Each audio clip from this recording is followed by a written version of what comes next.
Okay, back at you with the issue of reading rate. Now, very controversial in schools, a lot of teachers in schools kind of rejecting that timed testing that comes along with the dibbles and the race reading that they believe that it creates, and not wanting to say that reading rate matters. Well, it absolutely does. First, it's a proxy for automaticity. Again, there's nothing, it's not that the actual speed at which they read is critically important. It's the fact that that speed reflects automatic word processing, which frees up the mental capacity for comprehension. So speed matters inasmuch as it indicates that kids are processing words automatically or not. Now, Tim Rosinski brings up the very pragmatic point that rate matters for another reason. Think about your 5th graders, your 6th graders, your high school students. You know, when the teacher assigns a reading that should be a 30-minute assignment, and I'm for a kid who reads along at a normal pace of 140 words per minute, and I'm down there at 70 or 80, that assignment now becomes 60 minutes. What is my likelihood of, completing homework, completing in-class reading assignments? How about those 5th graders who, now are supposed to read the assigned chapter before you go on and discuss it or answer the questions? Well, most of my class is done. My slower readers are only halfway there. But I need to stop them, and we need to go on and, answer the questions. And that happens over and over and over. So rate matters sort of theoretically as an indication of automatic word processing. It matters practically simply because it does. Kids need to be efficient in terms of completing readings, completing assignments, doing homework. Now, I want to sort of balance that to say that rate doesn't matter in a very specific, very detailed sense, okay? But rather in sort of a threshold type of way. Now, so I put up 2 equations here. Let's take 2 3rd graders. One reads 95 words per minute and one reads 105 words a minute. Does rate matter such that the 105 word a minute kid is going to be a better reader and a better comprehender because he's reading 10 words per minute more than the other? No, probably not. Those kids they're comparable. They're both moving along at a fair pace for their grade level. No, we're not saying that rate is that specifically critical. But here's where rate does matter in the sense of a threshold. How about 2 3rd graders, one reading at 60 words per minute and one reading at 110? Obviously, the 110 word a minute kid is reading along at a fair pace for his age, able to sort of think about what the text means, a lot of automatic processing. The student down at 60 words has probably not reached that threshold that is necessary for that maximum attention to comprehension. And in this case, yes, the rate really does matter. So the critical point is not, again, 95 versus 105, 115 versus 120. We get it. That's a wash. That's, but more like 110 and 60, 90 and 60, 105 and 55, 105 and 75. Now, it would be nice to know what exactly that threshold is, what exactly that level of a rate that it takes to comprehend in a kind of maximal way. Well, there's not really one threshold, and that could differ from student to student, depending on other things, vocabulary knowledge and background knowledge and so forth, and text type. But in general, you'll hear from Randy O'Connor, you'll see a chart that talks about kids who really are at risk per grade level.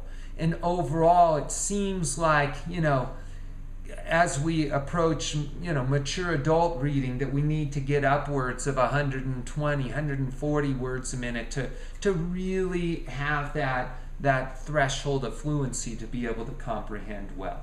Okay, so rate matters theoretically, it matters practically, but not specifically. Let's not go overboard, okay? All right, how about the issue of prosody? This gets you pulled in, you'll read about it in the Hudson article, as very important to fluency. That's reading, we generally say, with expression, probably better understood. It's with speech like pausing at the end of clauses and sentences rather than in between, using proper intonation for punctuation and those kinds of things. And a lot of people, because the concern over rate and not wanting to turn reading into racing, they've decided that prosody is maybe the more important element of fluency. And that's simply not true. It is rate, it is automaticity that is truly causal in terms of being able to comprehend text.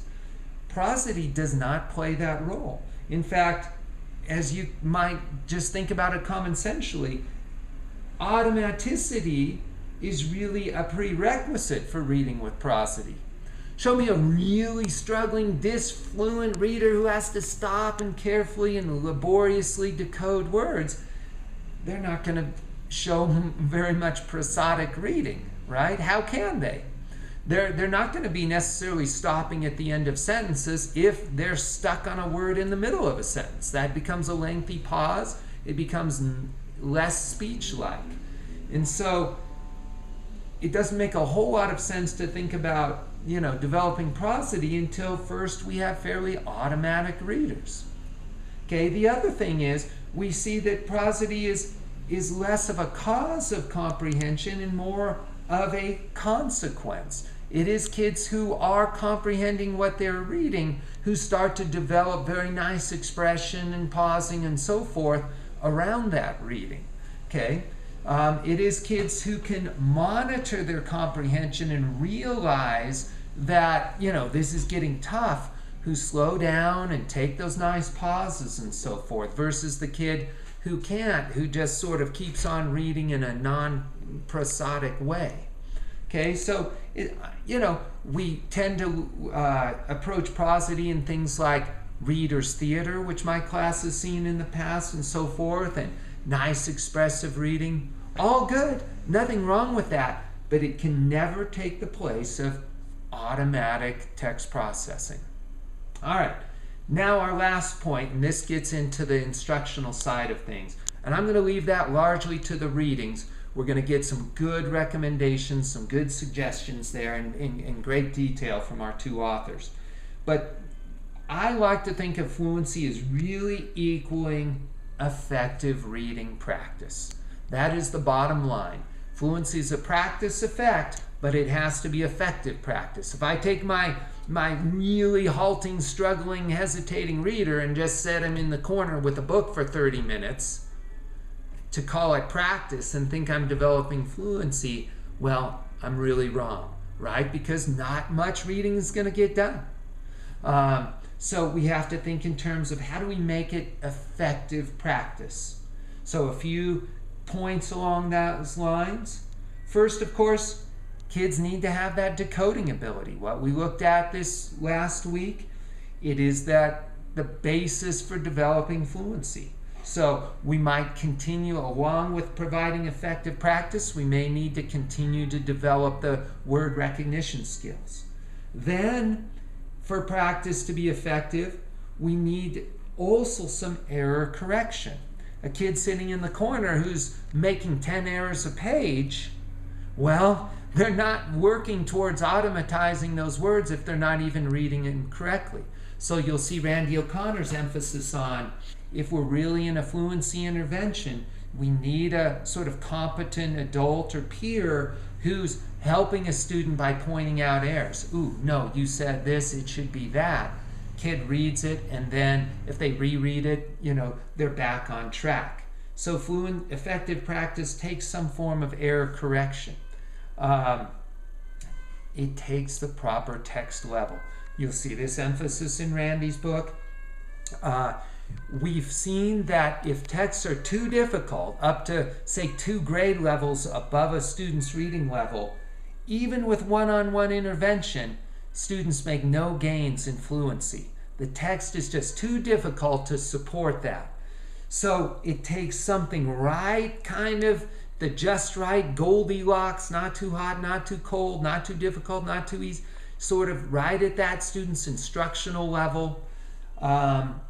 Or if there's, a nice adult there to make some error corrections, maybe it can be a little bit more difficult. We're talking about kid being able to read about 95% accurate, down to maybe 90% accurate, 9 out of every 10 words or so, if we've got some error correction, in order to develop fluency.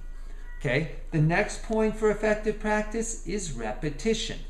We've said kids decode the words and then they decode them repeatedly, and that develops that automatic processing. Well, they need to see the same words over and over in order to automatize them. So this usually comes through 2 ways.